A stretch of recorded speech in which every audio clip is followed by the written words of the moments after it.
Yes, ku BBS Telefinal program ekisaawe tubaniriza nze Francis Sebunya tuli wano ne Dennis Masindo Onyango tugenda kwogeramu emboozi etali mpanvu nnyo naye nga ya mupiira basically n'obulamu obwa bulijjo tubaniriza mwenna abaliko ndowooza kaakati kino mubadde mukirinze nnyo bwe twogera ku Dennis Masindo Onyango buli omu alina kyamujjukirako mu bubi ne bulungi tebiyinza kubeera positive byokka naye of course wabeerayo najjukira moment ye esinga obubi ne moment ennungi. Dennis, tukwaniriza eno BBS Telefinal eno program kisaawe. Ndi musanyufu nange okubeerako ku BBS Telefinal. Ne program y'ekisaawe ndowooza mbadde situkangako ku program eno. Waliko? Naliko. Naye ng'oli South Africa. Kati ndi live, ndi wano direct. So, kimpe essanyu nti bwe mbe Kampala funa omukisa ne munkyazaako n'abankyaziza ku radio. Kale, Dennis Masindo Onyango ndowooza mumulabye era mumuwulira. Njagala kutandika n'obuntu obutono ennyo before football nga tonnajja mu muzannyo gwa mupiira. Lifestyle yo yali etya? Omupiira mbadde nange okuva buto. Naye nga engeri ffe gye twakulira mu kota za Lairies awo ensambya ndowooza omupiira gwe gwali gutugatta era nakula nsamba mupiira era nga njagala kuba kiri kyempulira ku radio ekyabaali bazanyira Uganda Cranes nga bakabi ba Sadiq Waso abo. So sijjagamba nti nayo life endala etali mupiira okujjako okubeera nti ng'omwana yenna nti tukula tuzamba omupiira nze nempikinga interest ekolaki egutwala maaso nga profession. So watandikira mu goal oba waliyo any other position eyomu kisaawe gye wasambako? Nazannyako ko maaso naye nga nkuze naye nga nazanya nalinga goalkeeper kuva buto kuba nali nina ensonyi nga nkyali muto sedda nga ate bw'obanga olina ensonyi bagamba ani asigaddewo tumuteeke mu goolo nga teri ayagala kubeera mu goolo nga bagamba oyo yasigaddewo yabagenda mu goolo. So ne mpikinga interest y'okubeera mu goolo naye nga ne maaso nazannyayo ko nga ndi ku Sports Club Villa nazannyako nga twin ne ku Mubs we nali ngenze okuzannya University Games nazannya maaso olw'okuba nti twalina bali bamuyitaani yali mu goolo yali wa KCC nga tuliwo fembi ku Mubs. So ne banteeka mu maaso naye nga ne twin njikuba amaaso awo amagoolo nali nga teeba. Goolo ki gye wateeba gy'ojjukira mu biseera byo ng'okyazanya twin? Goolo zaali goolo ki nali sinza nakujjukira twali tuzannya Mbale Heroes ye Mbale. Ne banzija mu goolo coach Sam Timbe n'anteeka ku twin naye nga ate ku bench kuliko ba Alexis Abirye. Simanyi nsonga kwe yava naye yanteekayo nenkuba amagoolo nga tuzannya Mbale Heroes Mbale. Otunyumiriza ku bulamu obw'okulwerwe wali weegomba ba Sadiq Waswa. In fact Sadiq Waswa wa myaka gya 9 abalaba omupiira ebiseera ebyo by'ekyenda n'emyaka okudda wansi. Kaakati njagala ombuulire olugendo lwo kick off eri serious etandika mwaka ki era otandikira wa? Kick off eri serious yali of course eza timu eza wansi nazo nali nzizanyira nga nsambya all timers gye bandabira okungula okuntwala mu Sports Club Villa. Coach Micho n'omugenzi Fred Lukwago yali goalkeeper coach gye banzijeeyo okukola okungula ne bantwala mu Sports Club Villa naye nga serious football era yatandikira mu Sports Club Villa kuba kyekyali ekirooto nga bwe nakulira ensambya nti Club Villa gye twali tulaba nga erina abaakabi abo ku Villa Park nga buli omu ayagala awagire Villa abava ensambya. So awo we natandikira olugendo lwange olugenda professional paka wendika. Ekitegeeza oli muwagizi wa Villa? Ndi muwagizi wa Sports Club Villa kuba etiimu gye nakula ndabanga etraininga n'okusamba n'okuzannyira kuba gye nazannyira yokka wano e Uganda. Ekugula sente mmeka? Sisuubira nti sente zaali nnyingi kuba ndowooza byali bya mukwano gwa nsambya nti tumugye mu nsambya azannyire nakuba nali mwana muto nnyo by then nga nzanya Super Mini League. Ne bampa opportunity ezannyira Sports Club Villa nga ate bansasula naye nga ate bansasula ne school fees ku ssomero. Ku ssomero wa? Nali Citizen College wanene Namirembe Road. Awo we twava tukubazi St Mary's Kitende mu Kabaka Cup. So tekyali kibi ku lwange nti nali nsoma nga bansasulira ne school fees bansasula naye ng'ate ne competitive football muzanya obugumiikiriza obujjawo bubeera mupiira gw'otafunamu direct service. Obugumiikiriza ndowooza nabujja kuba nti kye nali nkola nali nkyagala nga njagala nkifunemu ng'ekitone kuba buli bw'oba okola ekintu ng'okyagala okifunamu ng'ate kinsasulidde school fees okuntuusa we nali kuba nze omupiira gwansasula school fees okuva mu P7 paka ku university ku MUBS kuba ne ku MUBS nasasulanga half kuba nali ngali ku bursary so nenjagala nzirize omupiira gonga nti gundabiridde nga nsoma so nina okuddiza omupiira. So omupiira oguddiza di lwe batandika okuwa ku musaala Sports Club Villa yakufunanga esasula fees. Sports Club Villa yampanga omusaala okuva we bangula okuva mu Nsambya kuba baali bansasula siyinza kujjukira oba baali bampa sene meka naye nga baali bansasula naye nga ekisinga obukulu kunze nti nali njagala nnyo okuzanyira Sports Club Villa nga ndaba ye chance yange ey'okuntwala mu maaso nga nkera n'okukeera nze nenziruka road waako eyo endejje gye twali twakasengukira nga njagala mbeere fit mbeere ready for the game naye nga ekisinga obukulu kyali kyakuba nti njiwa kikyekoze kikyentaddemu ekyokunsasula school fees n'okunsasula omusaala. Memory ki gy'oyinza otujjukiza mu Uganda ng'osambira club level mu Uganda? Memory esinga obukulu yakuzanya Sekafa nga tebanteebyemu twali Mwanza naye twagendera mu kabaasi buno ku Costa okuva wano e Kampala ne tuyite Kenya tuyise Tanzania Dar es Salaam mpaka e Mwanza. Yali experience nungi traveling naye nga ku musambi w'omupiira si nungi naye embeera gye twalimu yali nti twali tetulina ssente club yali terina ssente by then ne twewaayo ng'abasambi okuba nti tukola kituwangula akasente akakali mu Sekafa tukyuse ku mbeera yaffe naye era kyavaayo bulungi twawangula Sekafa nga tebatuteebyemu ne tukomawo ne tuddayo ne ku Tusker Challenge. Njagala twogere ku bulamu bwo ofuluma awo twagala awo ofuluma otandikirawo okulaga obukugu ng'ofulumye kubanga sikujjukirako okusambira mu ttiimu ddala wano.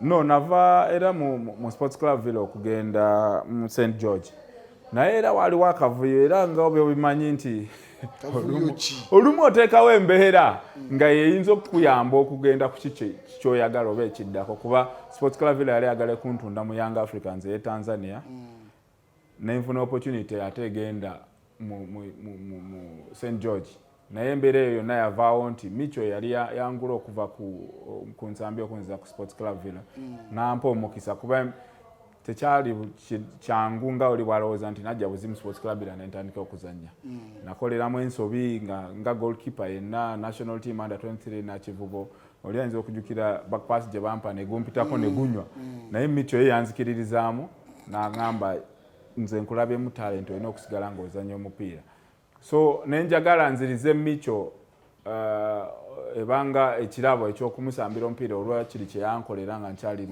mu Sports Club Villa so neŋŋaana okugenda mu Yanga neŋŋenda mu St George ng'ate Yanga yali ewa Villa sente nnyingi naye nga nze njagala kuddiza Micho eyakola yeewaayo nga nkyasamba mu Sports Club Villa so neŋŋenda mu St George nembeerayo naye season emu yennyini ye yakola deal eyantwala mu SuperSport United South Africa awo netawukana kuba yagenda mu Orlando Pirates negenda mu SuperSport United naye nga tusigala tuwuliziganya.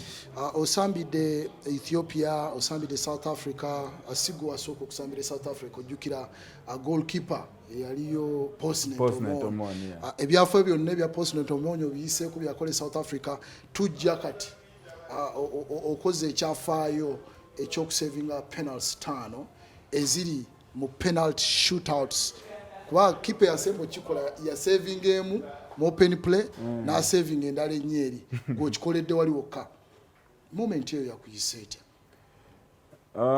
Of course moment yali nungi okusookera ddala nti kyagwawo mu kiseera nga ttiimu emaze emyaka 14 tewangula ekyo kikopo kya MTN 8 abamu babimbuulira guwedde nti nze yateekawo embeera okuwangula ekyo kikopo nali nyambadde shat 14 ne penalty nti okukola record eri nti penalty time so kyali kyamaanyi nnyo ku nze ne club naye of course oli bw'aba wandiise story ateekako nti Uganda era bendera ya former Uganda Uganda Cranes esigala. player era oba Uganda Cranes player oba Ugandan goalkeeper so kye kisinga okumpa essanyu nti baba boogedde ku ggwanga lyonna nti Dennis Onyango the Ugandan Cranes or Ugandan player nti yakoze amawulire. So eyo moment yaliwo naye waliyo moment endala gy'oyinza otujjukiza essingaawo ng'omaze okgenda professional. Yes, moment yali esinga ku side yange ey'okuba nti nawangula Champions League. Ekikopo kye nali ndaba obulabe ku TV nga negomba just kubeera mu group. Kongo oli mu zivira zonna. Mu zivira ne batukuba 5 Al Ahly naye ng'ekiroto kyali kyakugenda mu group stages naye ne ntuuka kwate ku kisingawo eky'okukisitula ne mpangula ne Super Cup n'okugenda mu Club World Cup kuba si kyangu nga bwe nga nti si kyangu so zezo moment nze kulwange ezaali zisinga mu bulamu. Wagenze no saving a penalty ezo. Simple as that. Chize!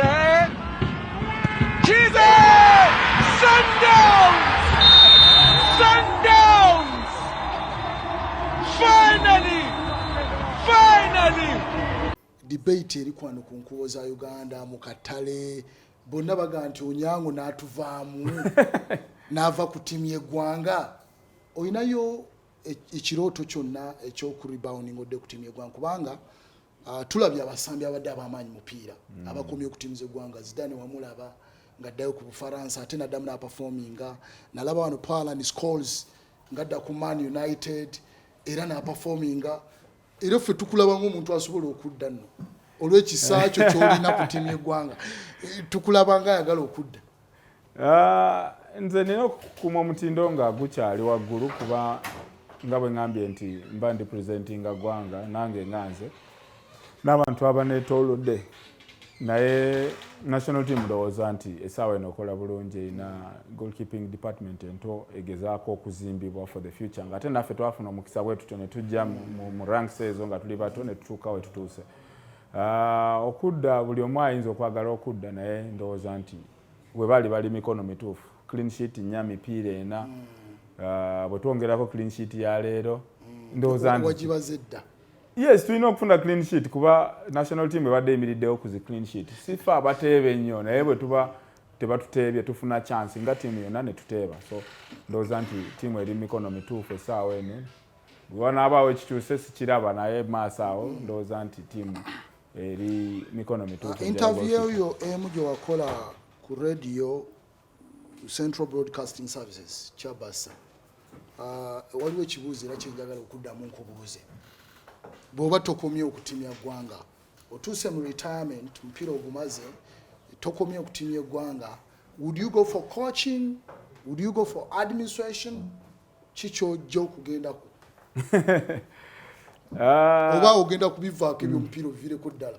Omupiira sisobola kuguvaako ne mba nditaalinze kuba gwe gunfudde ekikyendi gwe gunkuzizza okuva mu buto gunsasulidde kino gulabiridde famire yange buli omu aneetolodde nti nina okuguddiza ng'omuntu. Nja kusigala mupiira of course njagala nnyo okusigala mu coaching kuba coaching olumu tebeeramu nnyo kavuyo. General coaching, departmental coaching. Nsobola okubeera mu general coaching naye nga ne abilities za departmental nzirina kuba njagala nange mbeeko omusambi oba goalkeeper gwenzimba agambe nti Dennis Onyango yeyanzimba yantuusa wano nganze bwe nina abanzimba okuntuusa wawendi so njagala nsigale into football ne bwebeera administration naye nga nzirayo eri ku grassroot nenkola kinenyamba. Babadde bagamba nti Dennis bw'aba akulembedde ku mupiira wano ategeeza okukyuka tokiina ekirowoozo. Omupiira abagulimu essaawa zino ndowooza bagukyusizza.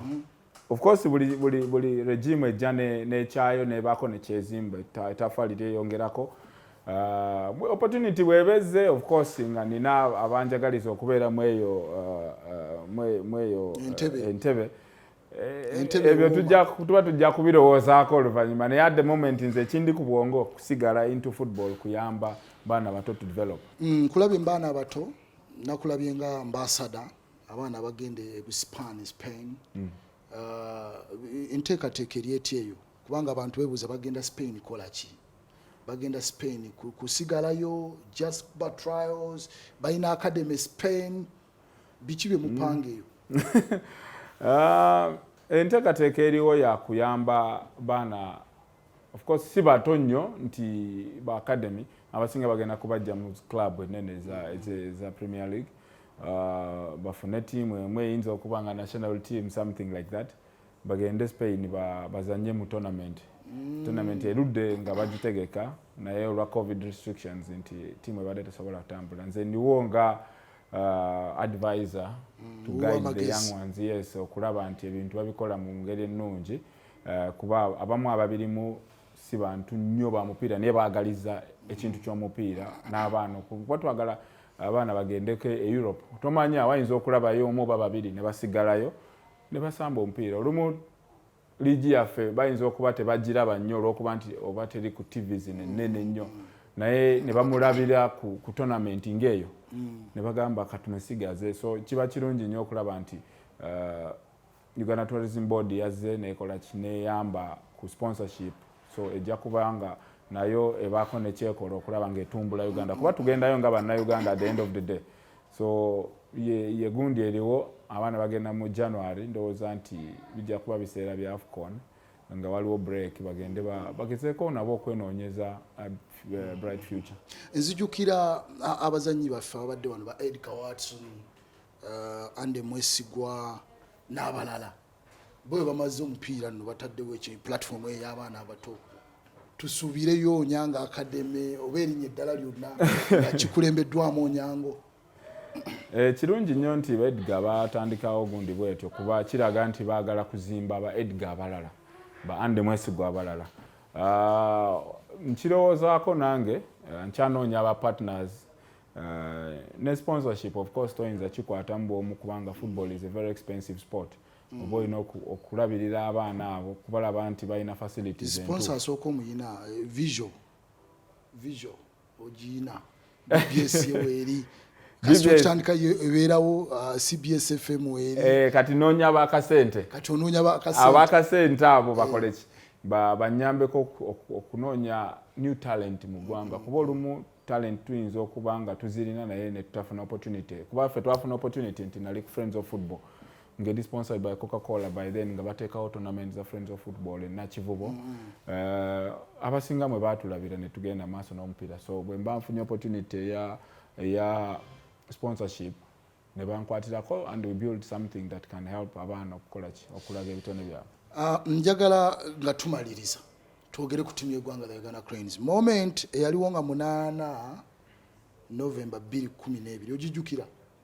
Kenya yali ezanya Uganda enambole, obujjukira bulungi amaziga eggwanga lyonna ne likaaba nga nange mwendi kuba nagenda mu koona eba yali koona koona erisembayo naliyo nagula bulungi, in fact naguweereza olonko ndine fifi tuguweereza okamala nendowooza nti omupiira guyinza okunzanga awo nenteeba nga tunoonya wini tugende mu AFCON oleze mu kusikiru yaffe eri ey'okuvira naye ne fighting spirit nti twali twagala nga tulina ennyonta yogenda ku AFCON.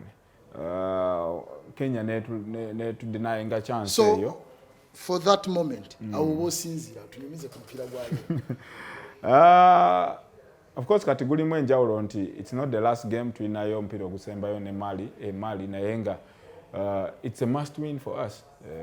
Tulina okugwangula oba tutya tulina owangula gututwale ku mupiira oguddako ogwa Mali nti nagwo guli tricky nti tuzanyaawe naye bwe tuba tulina obukakamu bwe tufunye mu results za Kenya bujja twanguyire Mali. So ndowooza abalenzi balina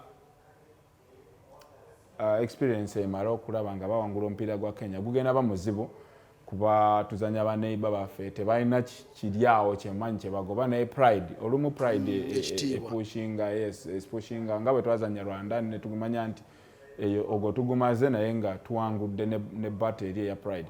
So tulina ogwa Kenya gwendowooza nti gugenda kutubeerera muzibu naye at the end of the day tulina okuguwangula nga abalenzi bataddemu amaanyi ku kapeti eyo kuba kapeti si nnyangu okuzanyirako.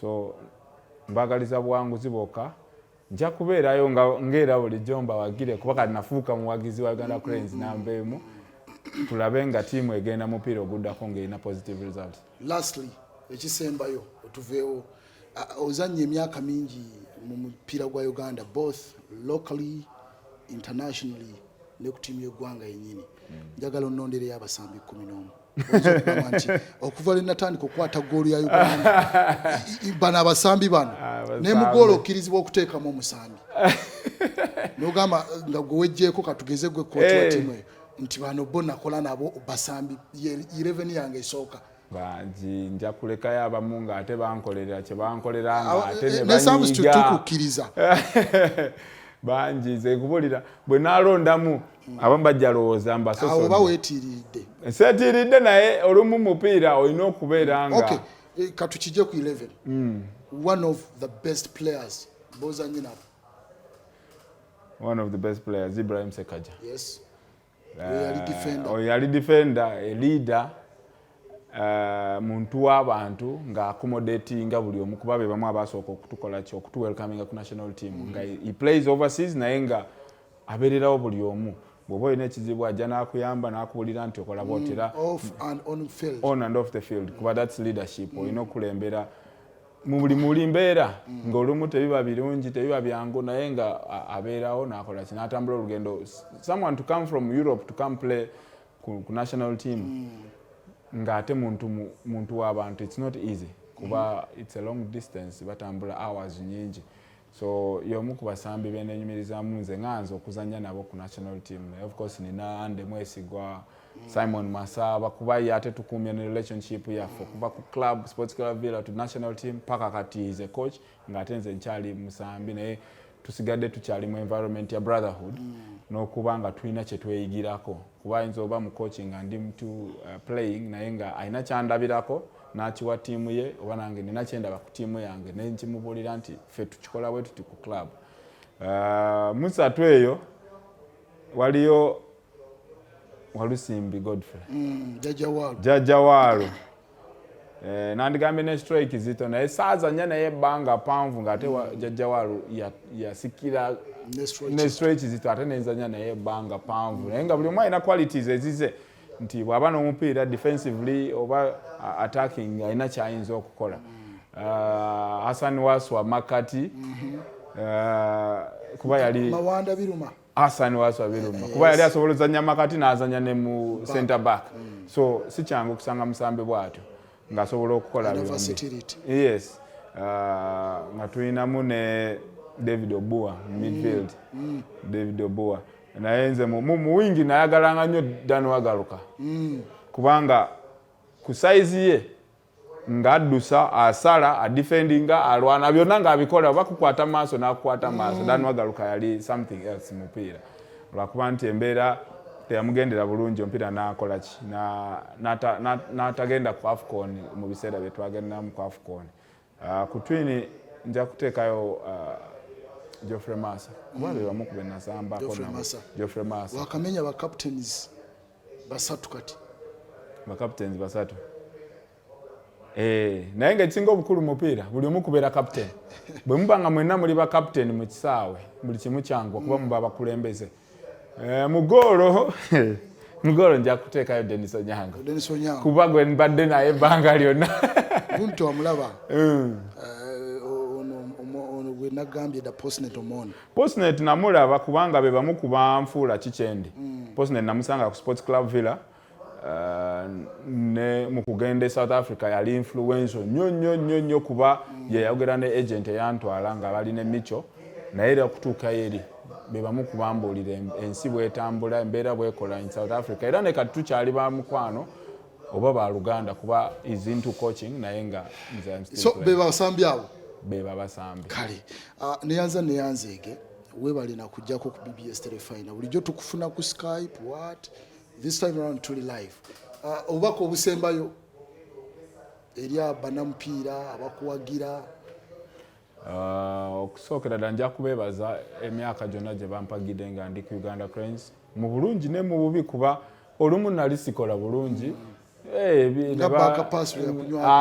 oba ne banteeba ez'ekifuusa naye ne basigala nga bampagira ne bulungi bwe mbadde nzija nga mpangula ne bambeererawo ne kati okuba nga bakyampagira nga ndi ku Mamelodi Sundowns basigale nga bawagira Uganda Cranes ebbanga lyonna n'omupiira bagwagale kubanga gwe gutugatta ennyo ng'eggwanga bakomewo mu bisaawe muzeeyi namuwulidde agamba nti mu January buli kimu kiri open so bwe banaaba bakomyewo mu bisaawe ne club yange ndagirabye egenda eterera ya Sports Club Villa abantu bakomewo banyumirwa omupiira bave kale nnyo ku gwa Europe egenda eterera yafunye omukulembeze yagituusa we yali luli so ndowooza nti kuba mupiira administration kyekisinga obukulu oli ayinza okutunuulira abasambi bokka naye administration bwebanga si ntereevu neno mu abawagizi ba Villa owekitiibwa Mukuumaddamula baddeyo bawagire ttiimu yaabwe bawagire Jogo oba Viper bajje bawagire Viper aba Express bawagire Express naye ng'ekisinga obukulu bakomewo mu bisaawe nga muzeeyi aguddewo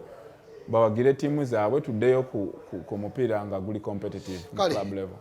Tweyanzege Dennis Masindo Onyango omu ku ba goalkeepers abali very exception mu ggwanga lya Uganda. Twogedde ku bakeepers bangi nnyo naye bakipa abaddewo ndowooza okuva 1978 makati awo paka lwe twagende Gabon oyinza obutayogera linnya lyabwe because ono alina achievements. So kyekyo tubadde ku program ekisaawe era tukyaliko